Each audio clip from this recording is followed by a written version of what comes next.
Okay, we've reached the appointed hour. I will call the meeting to order for our normal board meeting, June 16th, 2026. Let's pledge the flag.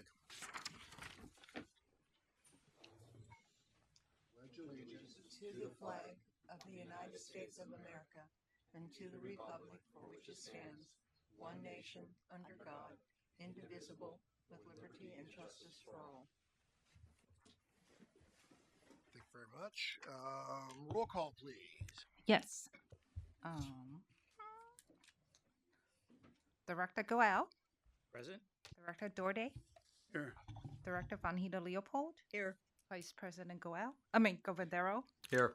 and President Halkett. I'm here. Well done. All right, item 4, special announcements. 4A, new employee introductions. Good evening, President Halkett, members of the board. Jaden Sanga, Director of Finance for DSRSD. We have a new addition to our finance team, Abel Flores. So I'd like to have Alberto Hernandez introduce our new employee. Good evening, President Halkett, members of the board. My name is Alberto Hernandez, Finance Supervisor with the Utility Billing and Customer Service Division. As Jaden shared, we are, this evening I have the pleasure of introducing you to our newest member of our team, Abel Flores, who joined the district in April as a Customer Service Rep 2. Abel comes to the district with over 18 years of extensive customer service experience at PG&E, including roles such as customer service rep, customer relations representative, and instructor for the San Jose Contact Center. In his roles, he has been responsible for handling customer inquiries, resolving escalated complaints, billing, and more, all of which are extremely valuable skill sets and experience to have in his current role. We are excited to have Abel on our team. Please join me in welcoming Abel to the district family. Thank you. I wasn't sure if I was supposed to come up here, but I did anyway. Yeah, so come on up. And that sounded like a walk-up, so I was like, Yeah. Well, I just wanted to say that I'm excited to be here for chapter 2 of my career. I've have a lot of utility experience. Was with PG&E almost 20 years, and I started when I was 5. I'm just kidding. But in any event, I'm happy to be here and happy to grow with DSRSD. I'm learning a lot. Just in the first month and a half that I've been here, almost 2 months now, and just really excited about the opportunity. I'm looking forward to getting time to meet everybody in I guess a different setting, but also it's great to meet you all here and to get that kind of name to face. Awesome. So appreciate it. Thank you. Welcome. Welcome. Welcome to the district.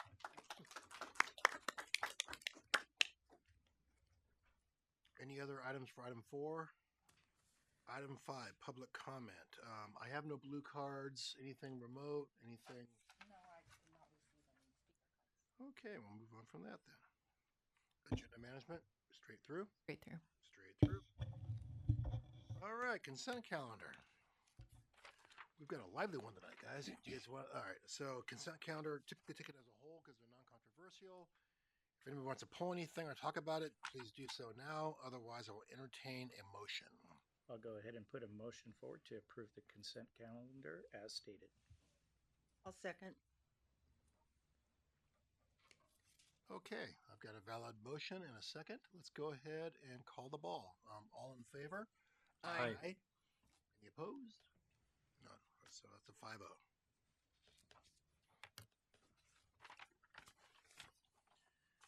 Now we get on to the fun part. All right, board business. Adopt 2025 Urban Water Management Plan. Has an acronym, of course, because we are in the water industry, UWMP.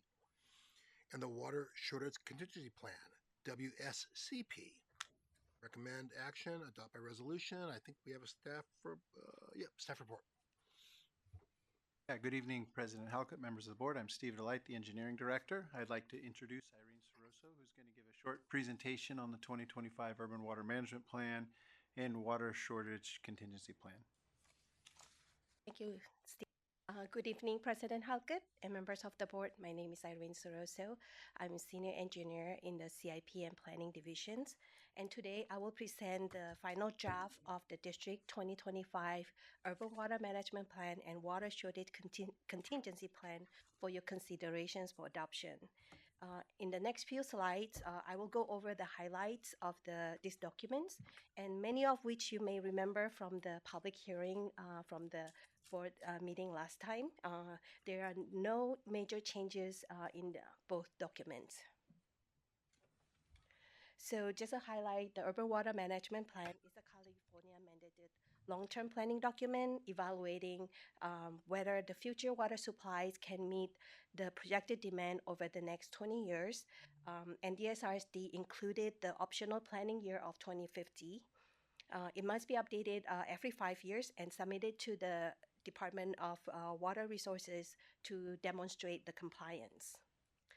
Additionally, a water shortage contingency plan also must be prepared in accordance with the Urban Water Management Plan regulations. It is a standalone planning document that outlines the district response to water shortage and will be adopted concurrently tonight with the Urban Water Management Plan through a separate board resolutions. Here is just a highlight showing the Urban Water Management Plan key milestone from initial coordination with Zone 7 in the late 2025 through the public notice and a public hearing at the last board meeting. The board considerations for adoption is today. Upon adoption, staff will submit the documents to DWR by July 1st. And in September, staff will plan to present the proposed changes to the district code to be aligned with the updated water shortage contingency plan.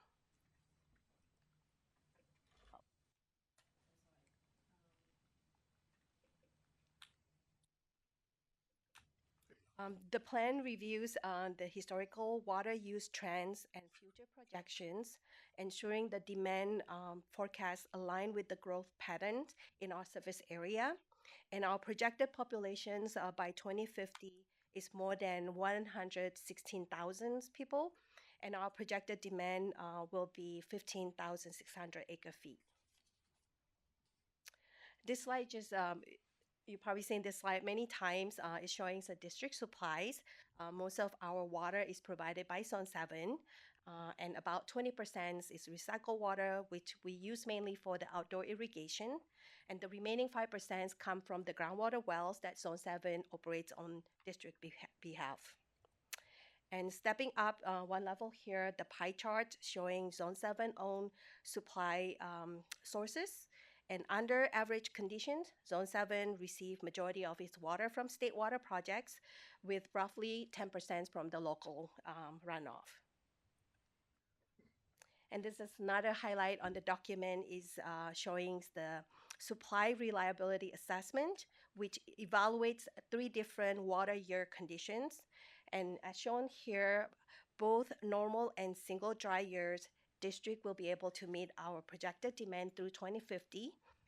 During a multi-year drought, district may have a potential shortfall in 2045 and 2050. And this assessment assumed that Zone 7 future water supply project includes site reservoir and the chain of lake projects. This potential shortfall showing here is considered manageable through our conservation effort outlined in the water shortage contingency plan, which will be discussed next. And the highlights on the water shortage contingency plan is this table showing 6 water shortage levels ranging from up to 10% to more than 50% shortage. And each level with increasing degrees of voluntary or mandatory enforcement approved by the board. So during the public review and hearing, we received one comment letter from Zone 7 Water Agency that included suggested non-substantive edits to be consistent with their urban water management plan. And as response, staff has incorporated these edits into our final document. We also validated our rebate informations and also Zone 7 Delta Reliance informations to make sure that it's consistent with Zone 7 information. So tonight, staff recommend that board adopt the Urban Water Management Plan and Water Shortage Contingency Plan by separate resolutions. And after adoption, staff will submit the final documents to DWR, provide the information to the cities and the state library by July 1st. And we will also post the documents on the district website. This concludes the presentations, and I'm happy to answer any questions if you have. Excellent, thank you. First of all, any public comment? I have no cards. Anything remote? Okay, board, how about it? Let's start with that. No questions since the last presentation. Got it. Ron? No questions since the last, and thank you for the thorough edits and addressing Zone 7. Dr. Munix? No, thank you again for the presentation. Just one quick clarification, and this may have been addressed in the last presentation, but when you look at the supply reliability assessment and you show the breakdown, like, every 5 years, I can't remember what number slide is. I have it up here, but yeah, thank you. So are we saying, like, when we look at 2045, where there could be a projected shortfall in a multi-year drought, so are we saying everything up to then we're in good shape? It's a 5 consecutive. So from 2045, right? So on the 5th year, we'll have a shortage. I see. Okay. Yes. The same at 2050. On the 5th year, we'll potentially have a shortage. If we were at 5 years, okay. But but let's say in 2030, 2035, that wouldn't apply. That won't be applied on that because we have the 2 projects that Zone 7 assumed to be online, which is the site reservoir and the chain of lakes. Great. Thank you. Thank you. No more. Georgine, anything else? No, nothing since last time. Okay, I have no public comment. The board's had their take at this. Let's go ahead and entertain a motion. Can I do this in one fell swoop, or? If it is the board's pleasure, you can adopt both resolutions with a single motion. I would really cherish somebody doing it as one motion. Okay. I'll go ahead and move the adoption of the final draft of the 2025 UWMP and WSCP and authorize the general manager to make a non-substantial changes if necessary before the documents are submitted to DWR on July 1st, 2026. That was a spectacular motion. Well done. All right, and I got a second. Here we go. I have a motion and a second. Let's call the ball here. All in favor? Aye. Aye. Any opposed? None? All right, 5-0.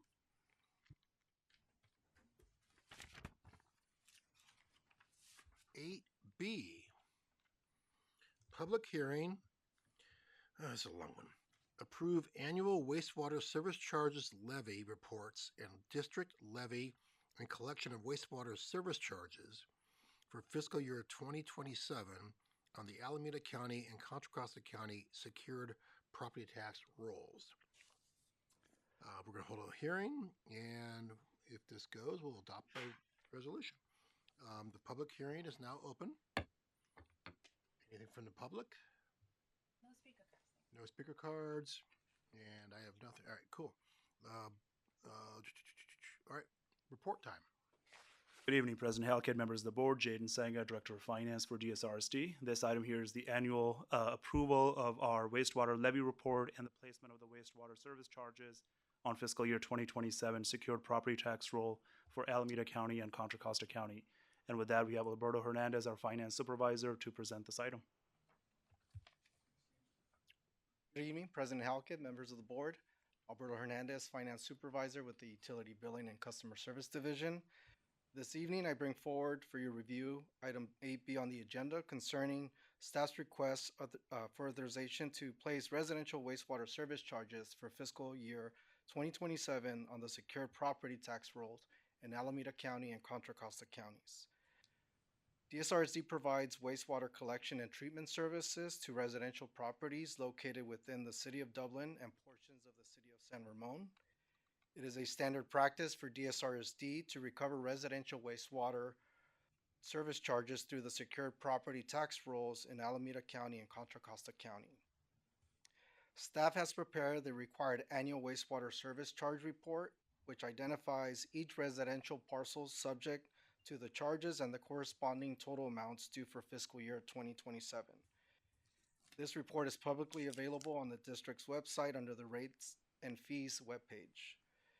I'd like to highlight that the rates utilized in preparing the fiscal year 2027 annual wastewater service charge report were recently adopted by the board on May 4th, 2026 via Resolution 1326 as part of the 2026 wastewater cost of service study, which established rates for the next 5 fiscal years. Therefore, rate adoption is not under consideration as part of this item. The total residential wastewater charges to be levied in Alameda County for fiscal year 2027 is approximately $10.6 million across 20,525 parcels. And for Contra Costa County, the total charges to be levied is approximately $2.9 million across 5,213 parcels. The total assessments include both the local and regional charge components. On May 11th, 2026, a written public hearing notice was mailed to affected parcel owners as required, and a notice of public hearing was also published in the local newspaper on June 2nd and June 9th of 2026. A total of 5 written protests were received concerning this item, and a summary of the comments has been included in the agenda packet. 4 protests expressed opposition to the previously adopted rate increases, and 1 protest concerning the placement of the charges on the property taxes. Staff recommends that the Board of Directors hold a public hearing and at the conclusion of the hearing, approve the annual wastewater service charge report for fiscal year 2027 and direct that the residential wastewater service charges be collected on the secured property tax rolls for Alameda County and Contra Costa County for fiscal year 2027. Thank you for your time. I'd be happy to answer any questions the board may have regarding this item. Thank you very much. All right, we got the verbal report, no public comments. So I think I can close the public hearing, Doug. Public hearing's closed. Any board discussion? We've had a thorough discussion already. Yeah, this one's pretty pro forma. We've been doing it for years. Anything else? Arun? No, I mean, there's no additional comments from the public since May, so. All right. And remember, we're not approving any changes in rates. We're just putting it on the form of payment tonight. Okay, let's go ahead and I would entertain a motion. I'll move. I'll second. All right, the left side's going to go in this time. Good job. All right, I have a motion and a second. Doug, you have everything you need. Okay, all in favor? Aye. Aye. Any opposed? None. We're on a roll.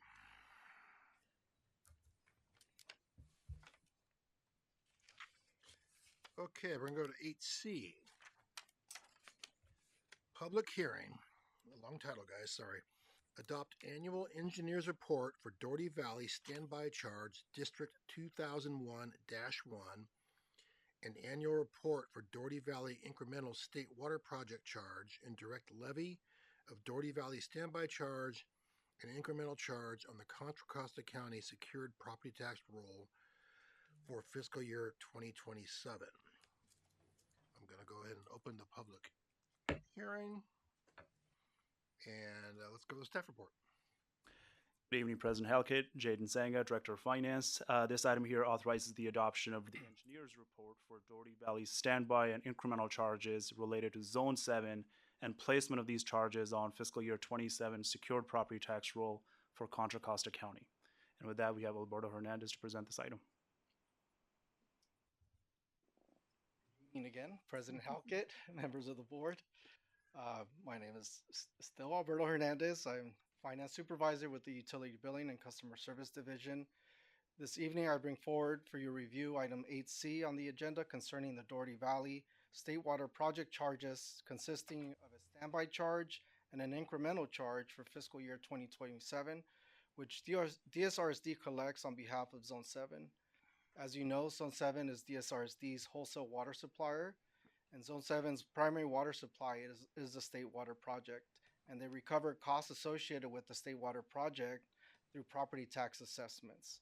Since Zone 7 is an Alameda County agency, they recover the State Water related costs directly from Alameda County customers through the property tax roll in Alameda County.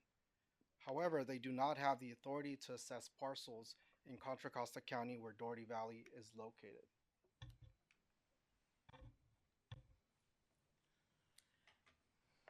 To address this, in 2001, DSRSD, through board approval, established the Dougherty Valley Standby Charge District 2001-1, which allows the district to recover Zone 7's share of State Water project costs on their behalf for parcels in Dougherty Valley. Charges are collected by DSRSD via the Contra Costa County property tax roll and remitted directly to Zone 7. Each year, an engineer's report is prepared to calculate the projected costs for the upcoming fiscal year, in this case, fiscal year 2027. That report has been made available for public review on the district website under the Rate and Fee Studies webpage. For fiscal year 2027, the proposed annual assessment for the standby charge is $170.75 per equivalent dwelling unit, which is the maximum amount permitted under the assessment district. While the standby charge recovers a portion of the State Water project costs, it does not cover Dougherty Valley's total proportionate share of the costs that are recovered through the annual tax assessments. In 2019, the board established the Dougherty Valley Incremental State Water Project Charge, or incremental charge, to recover the portion of Zone 7's State Water project costs that exceed the standby charge cap. Together, the standby and incremental charges ensure Dougherty Valley property owners cover their proportionate share of the Zone 7 State Water project costs. An annual report was prepared to calculate the projected incremental charge per parcel for fiscal year 2027. That report is also available for public review under the district's website under the Rates and Fees Study webpage. The incremental charge for fiscal year 2027 is $201.32 per equivalent dwelling unit, which represents a 10% increase compared to last year. However, when both the standby and the incremental charges are considered together, the total combined impact is an overall increase of 5%. It is important to note that the action of adopting the rates is not being considered as part of this item.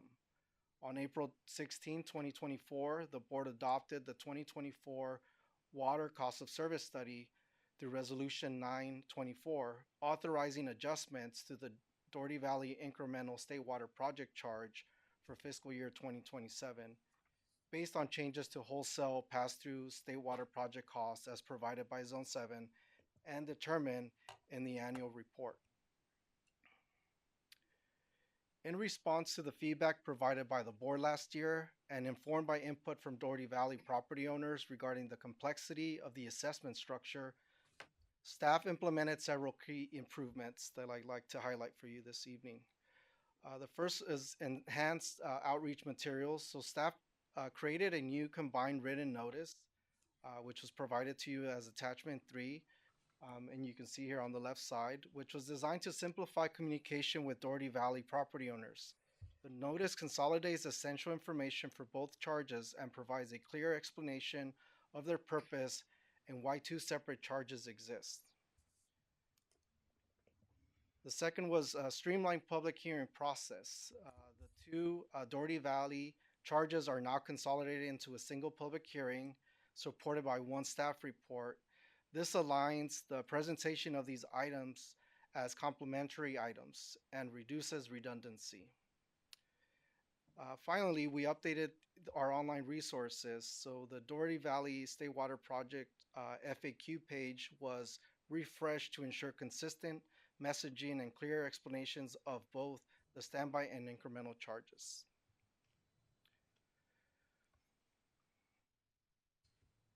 Two protests were received regarding this item, and a revised summary of the comments has been provided to you. Staff recommends that the Board of Directors hold a public hearing, and at the conclusion of the hearing, adopt by resolution the engineer's report for fiscal year 2027, and direct the levy of the standby charge assessments on the Contra Costa County Secure Property Tax Roll. Staff also recommend the board adopt by a separate resolution the Dougherty Valley Incremental State Water Project Charge Annual Report for fiscal year 2027 and direct the levy of the incremental charges on the Contra Costa County Secured Property Tax Roll.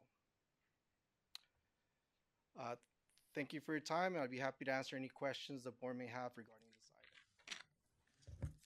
Well done, thank you. I have no cards, no public comment, except with the exception of the two that we already have in the record.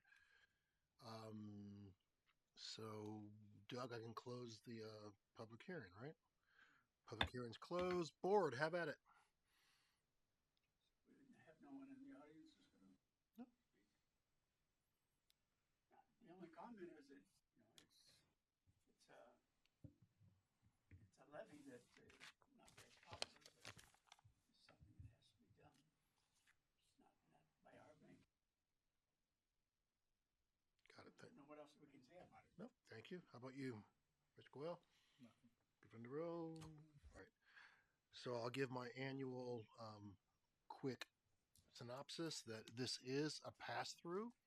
This is not a fee that we are collecting. We're collecting it on behalf of Zone 7 as part of their ante to even be part of the State Water Project. That's item one. Item two, a quick question. So if I do the math right, looks like the total of the two charges is $372.07 per DOE out in Dougherty Valley. How does that compare to what we're collecting in Alameda County? The Dougherty Valley charges, I would have to look into what Zone 7 is collecting directly from Alameda County customers. I would assume they're pretty symmetrical. So the charges Zone 7 levies in Alameda County are property taxes that are levied based on the assessed value of the property. And that's how they and most state water contractors recover a share of state water project costs throughout the state. So it's difficult to do a kind of home-to-home comparison, whereas the charges we assess in Dougherty Valley are kind of more like a fixed charge in our regular billing. So it's uniform for each home. Got it. So I would ask for, not tonight, we can do this because we always, this has to be done, but a bit of analysis and a further meeting would be nice, just to kind of pick a few houses, kind of figure out how it compares. Just so when we get questions about is Dougherty Valley being undercharged or overcharged, or is it fair? I think to the question of whether it's fair, we're only recovering the costs apportioned to them based on their use of water delivered from the State Water Project. So we can absolutely say the answer to that is fair. It could be that a further analysis will show that they may, on average, pay more or less, but that would be based on the overall water needs of that community relative to other residential customers. Understood. Yeah. But the data would be useful at some, not mission critical, but I think at some point somebody's going to ask. It'd be nice to have. Can I still follow up? So would it be possible to just, what President Halkett was asking, something, if we could look into a little further, is look at what the total collected is, the number of homes we have, and then, just look at what's the average cost. Yes, it's not going to be, I get where you're getting at. It's based on the property value, but if we're just looking at it as an average across the board, and now it may not be comparing apples to apples, given that the housing values may be higher in the Dougherty Valley. So that may, but at least it would give us some kind of framework to look at. Yeah, well, definitely, we can take a look at that. Also, would need to consider the relative customer profiles between the different communities in terms of kind of residential, non-residential, multifamily residential, and kind of how that factors into it a little bit.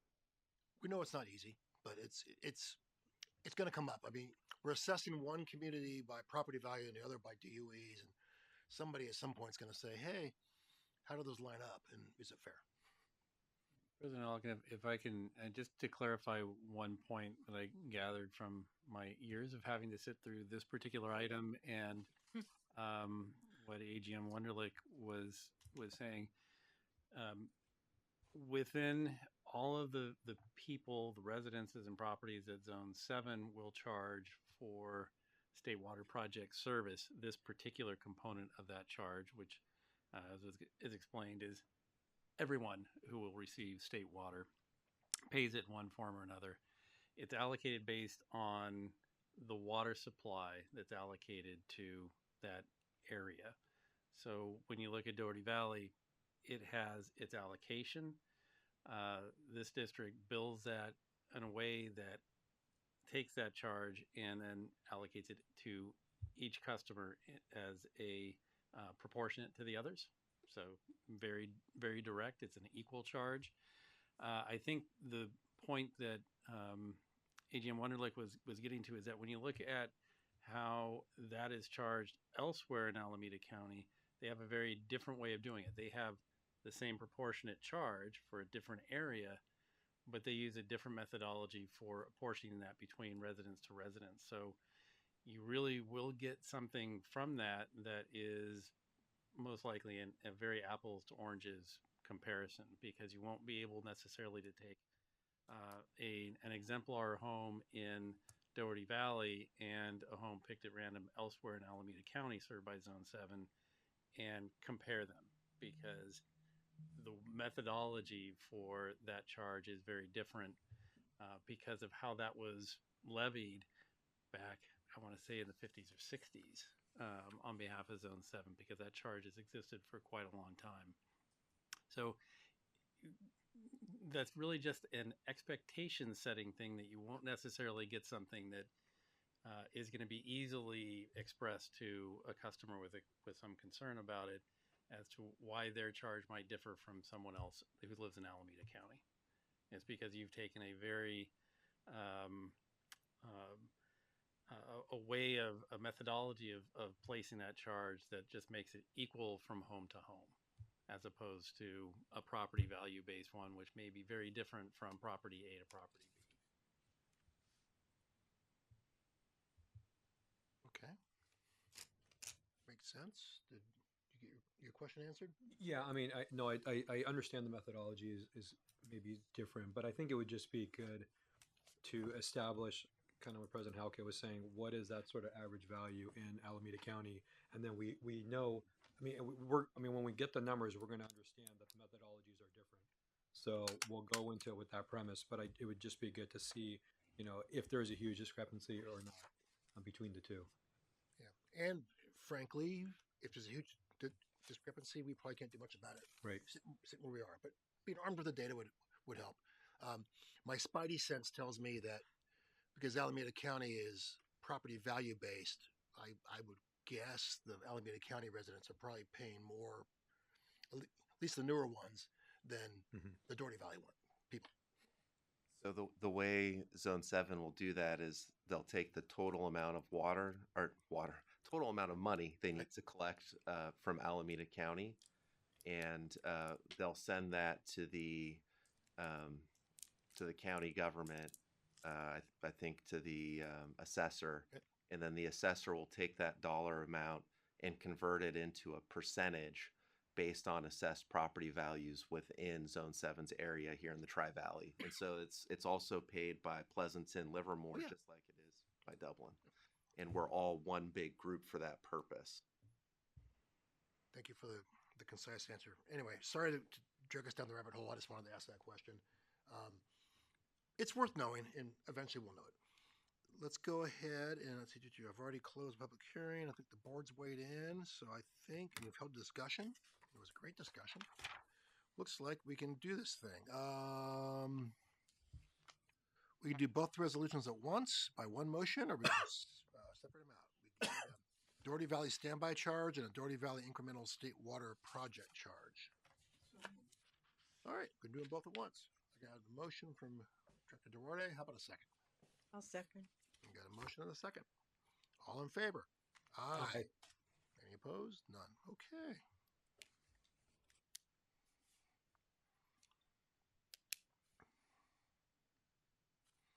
Okay, 8D, approve mid-cycle operating budget adjustments for fiscal years 2026 and 2027. The recommended action is approved by resolution. We're going to do staff presentation first. Good evening, President Halkett, members of the board. Jaden Sanga, Director of Finance for DSRSD, and I'll be presenting on the proposed fiscal year 26-27 mid-cycle operating budget adjustments. Next slide, please.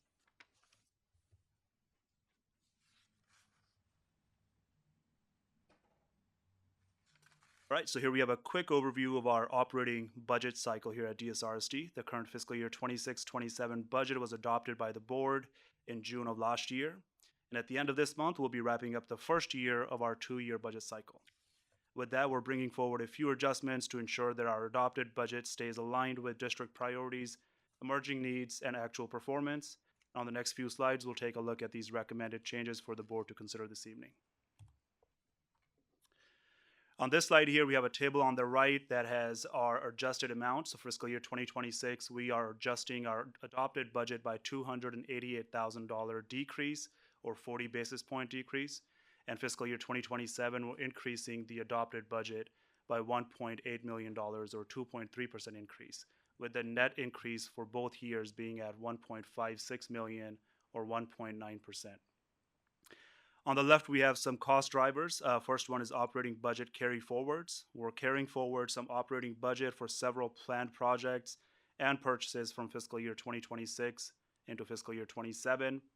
Second, the adjustments include an increase to our required pension and OPEB contributions, and these are mandatory adjustments based on the updated actuarial report.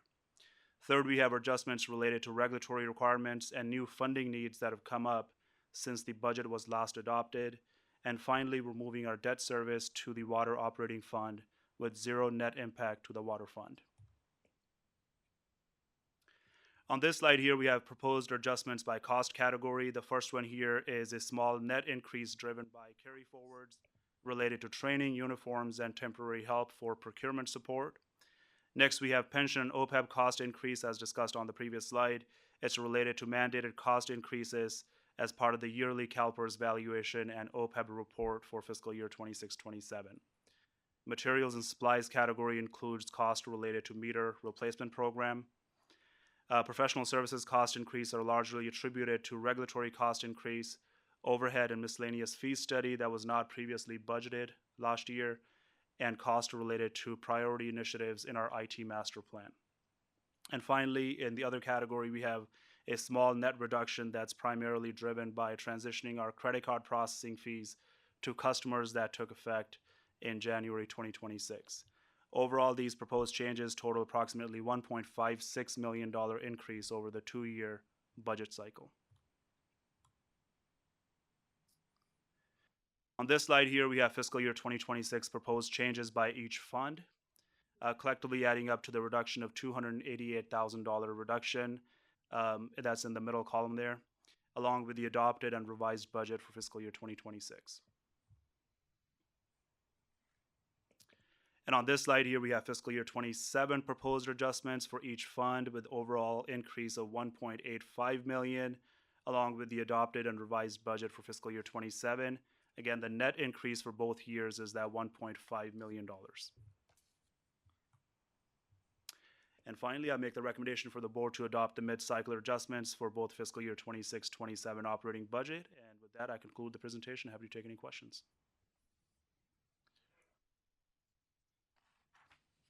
All right, well done. No public, I have no cards, nothing public, right?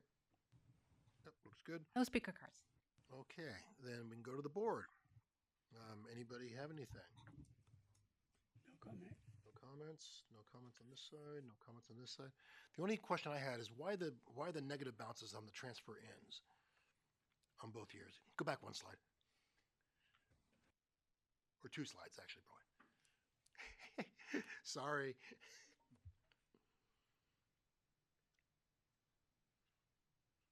So both years, under the 605 water enterprise, there's a pretty sizable negative balance on the transfer ends.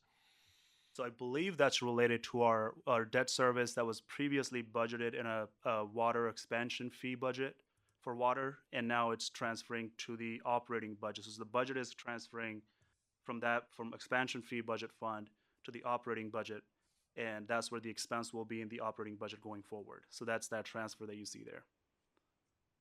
It's if I can add, it's an accounting treatment. So previously we were budgeting debt service directly out of expansion, and we are now budgeting it out of operating with a transfer coming in from expansion to operating. So it nets out, but it's in a, so there's no change in there's no the change. position there. So if we take those out, we're looking at kind of a different picture of what this budget adjustment is.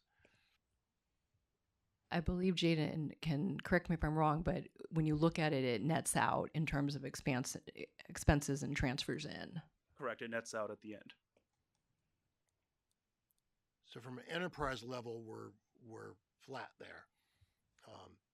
We're just not seeing the other side of this. Someplace else, somebody's getting $2.6 million.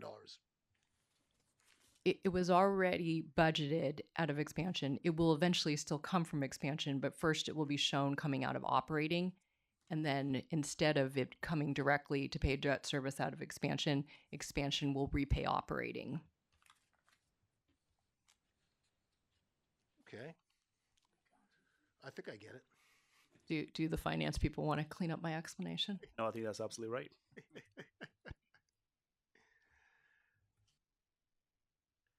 Sorry to go back to one more time. So basically, the adjustment, because the transfer in is a net to some other fund, the adjustment's really $3-point-something million. Go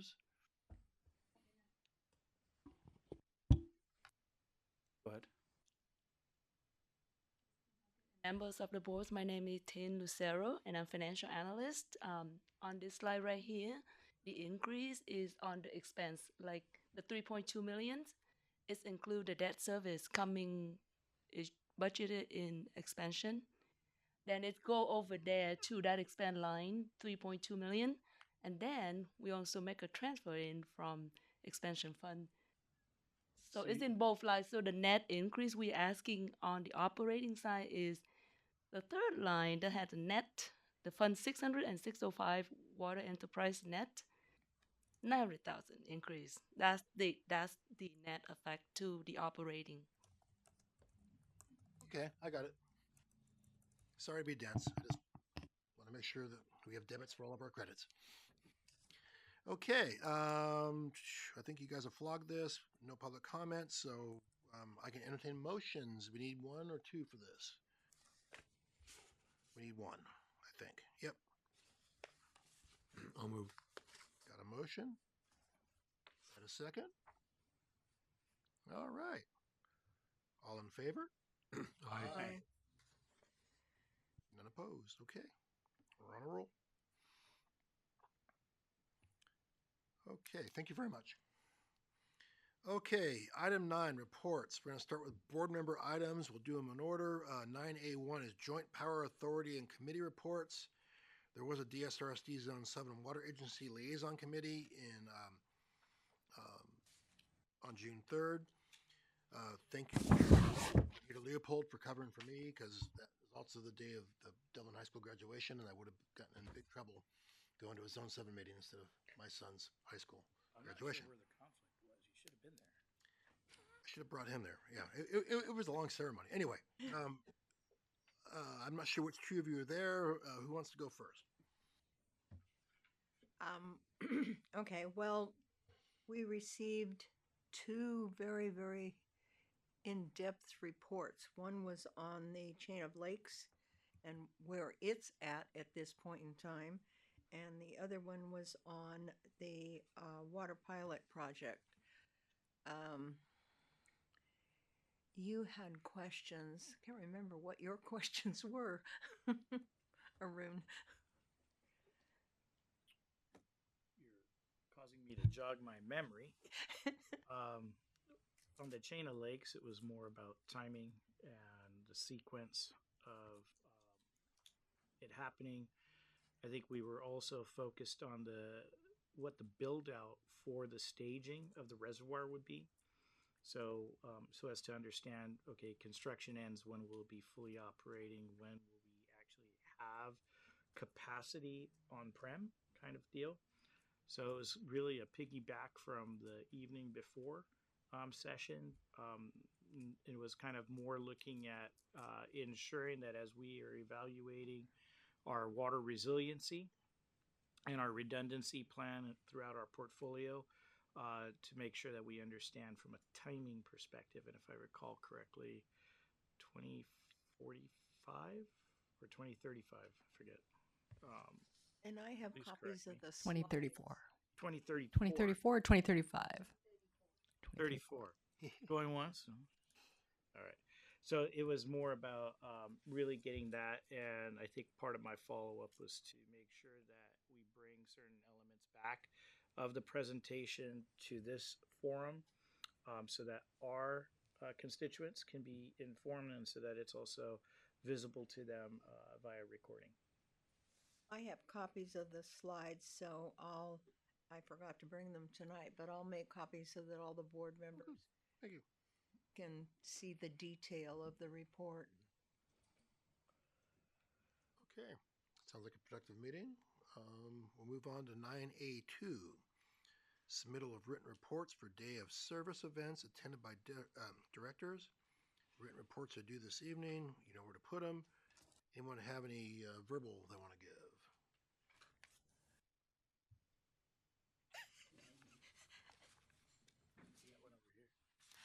I got one over here. I always have this one, so we'll start with this one. Go ahead. I have a couple, actually. I was asked to participate in a panel discussion called Make Polluters Pay. There was this group of individuals, this group of organizations that put this presentation together are on a statewide fight to try and get polluters to actually pay for the cost of removing what they've done. I think I mentioned before that the algae in the bay has made it so that no dog can swim at all from any of the areas on the bay because there's so much algae. So this group, they actually managed to get a bill. Unfortunately, it was stalled in committee, but they have a bill that talks about the polluters paying, i.e., DuPont, 3M paying for the PFAS problems. It's very pie in the sky, as we all know, because ultimately the polluter is going to just add it to the cost of his project. But the point is, there's tons of pollution happening, and it's just not getting addressed. I got to talk about how pollution is affecting our water supply, and so from that regard, it was a very interesting meeting. Met Corinne's mom because she was actually there. So anyway, they plan on having some more. As you can see, across the bottom are all the agencies that are set up to do things with them. The second thing I did was attend Central Sands' 80th birthday party Saturday. Was a great event. Ed was there. They gave away all sorts of hand-me-down. This is handouts. They had tons of handouts. They served lunch. I have some pictures. But the most fun thing was they have toilets set up so that you can ride on them around their parking lot and a bathtub. And so people enjoyed that. It kept everybody really involved in the day. It was really great. I was there for 2 hours just wandering around all their booths. They had a booth for every single, probably department, more than department. Yeah, I guess it would be department. They had about 15 different booths that looked at all the different things that Central Sand does to treat the water for Contra Costa County, for their section of Contra Costa County. So that was really interesting. Did really enjoyed it. And secondly, if you recall, when we were talking about sewer rates, I don't know if any of you take the Independent, but the headline is Pleasanton to see sewer rate hikes. And I remember everybody was asking where they're going to fall. They're looking at a 26% jump in 2027 for their sewer rate. So I think they're going to be much further up the line than us, which is too bad, but it is what it is. And the mayor commented that they have 50, 60, 70-year-old pipes, and they are going to need to start to replace them. So anyway, that's all I have. Thank you. Ed he's champing at the bit. Just a little short add-on to what Georgine just said. I enjoyed that event. It was very well done, very well organized. From an expense standpoint, I would think they spent the right amount of money because they had so much staff involved, and the booths were just your little pop-up covers, and then underneath nothing more than a table, but there was a staff member there with either a booklet or a display telling you exactly what their department does. And it ranged from the filtration to equipment to the electrical shop on some of the pieces of equipment that they made. The little go-karts that were disguised as bathtubs were a huge hit with all the families that attended. I think it was something well done. Something that we might want to consider, given that our 75th is coming up. We don't have it. They held it in the park across the street from the headquarters building. So they had a natural setting with grass, lots of trees. It was perfect for what they wanted to do. We don't have that kind of a facility at the plant. But the PR that they got out of this had to have been substantial. So well done. Awesome. Sounds like a good event. Anybody else? I have none either. Okay, let's go to 9A3.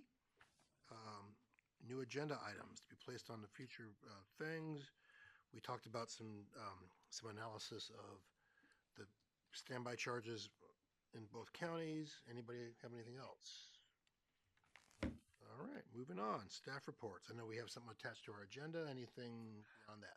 Actually, we have quite a few updates that we wanted to highlight for the board this evening. The first, with the GM monthly report, we have one past and one future item we wanted to share. For the month of May, President Halkett mentioned this last time, but we did conclude our Citizens Water Academy in May. So this is our opportunity to invite customers to learn more about our services, and we graduated nearly 40 participants. It was at least the largest class that we've had while I've been here at the district. It was 4 Thursday evenings, very, very engaged class. Most of the sessions ran long, but it was a great mix of presentations, demonstrations, and tours. We really curated the academy based on feedback we've gotten from prior participants. But I wanted to really acknowledge the staff that made it happen. It is a heavy lift that we do, especially since this was the first time we ran it weekly, 4 weeks in May, especially Corinne Ferreira, special assistant to the GM, who was at the helm of the academy. And there's so many staff that participated, but I just really wanted to acknowledge their efforts on making that academy a success. And the second item we wanted to share with the board was something we highlighted in the GM update, is the planning for an upcoming outage of the South Bay Aqueduct. So DSRSD and our fellow retailers were coordinating with Zone 7 on a planned maintenance outage of the South Bay Aqueduct for a 6-day period from June 27th through July 2nd. This is routine maintenance that the state performs every year on the South Bay Aqueduct. It is not supply related. As you've heard on previous occasions, we have adequate supply. This is maintenance related. And during this annual outage, Zone 7 relies on using locally stored imported supplies, mostly stored in Lake Del Val, and then also local groundwater resources. However, this year and for a few years moving into the future, the well capacity in the Tri-Valley is limited because of PFAS. So there are wells offline. For this outage, Zone 7 has made arrangements with the other South Bay Aqueduct contractors, which are Alameda County Water District and Valley Water, to have access to additional supplies in Lake Del Val if they need to. But the cushion is not as great as we would hope between available capacity and the demands at this time of year. So as a proactive and cautionary measure, Zone 7 and the retailers will be asking customers to voluntarily conserve during this 6-day period, so the board will see some messaging around this. Again, we are not anticipating a problem. Our operations team expects to operate our system as normal, but we are using this opportunity, the Tri-Valley retailers, as a way or kind of an opportunity to coordinate and ready our emergency preparedness plans. So throughout the event, Zone 7 and the retailers will be working very closely, communications, operations, monitoring the situation, and we'll be prepared to activate some of our emergency actions if needed. The messaging will look different for every retailer. So for the cities, they have the ability to cut back irrigation at their parks, but as the board knows, for DSRSD, the vast majority of our large irrigated spaces use recycled water, which are unaffected by this outage. So for DSRSD, we are going to do outreach to our largest 30 irrigation customers and ask them to reduce water during this period. And then we have also coordinated with East Bay Mud to ready our inner ties. So again, if we're not anticipating any issues, but if there were an issue, we would be able to activate those inner ties and bring in another 3.5 MGD, which is almost 10% of the Tri-Valley demand during this period. So we have a number of backup options. It's a good opportunity to prepare and exercise some of these plans. Not expecting a problem, but you'll hear some more messaging around this outage in the next 1 to 2 weeks. Any questions? Excellent. Okay, and then lastly, the slate of announcements. On Thursday, we have our anniversary celebration for DERWA, 20 years of delivering recycled water. We've received some RSVPs from 3 of the board members, but if anyone still wants to attend, it's not too late. It's Thursday from 9:30 to 11 at the plant. We are planning to hold the board meeting on July 7th. I haven't received any information from any of the board members that someone's going to be absent, so we do plan to hold that board meeting. And then our executive team has sent out some survey queries to the board asking about availability for July 28th. We are going to schedule a special meeting due to conflicts with vacations and also the CASA conference. So if the board is available on July 28th, we would cancel the July 21st and the August 4th meeting and have a meeting right in the middle. We are coming up on fall conference season. There are quite a few conferences coming up: CASA, Water Reuse, CSDA, Aqua, WEFTEC. So if you are interested, we put all the information in the board communications update. If you're interested in a conference, please reach out to Veronica Gonzalez and let her know. If you're unsure whether you're registered for a conference and you're interested, also reach out to Veronica and she can help you with that. And then lastly, we are shopping quite a few dates for various liaison committee meetings, both in late summer and fall. So if you could just respond as quickly as possible. These are challenging meetings oftentimes to schedule, since it not only involves our electeds, but the electeds of another agency as well. So any help that you can give us would be appreciated. And that's it. Well done. Any other questions from the board? Wow. All right. I see hard for me to see. 6:59 ish, I think. Let's go ahead and close this baby up. There we go.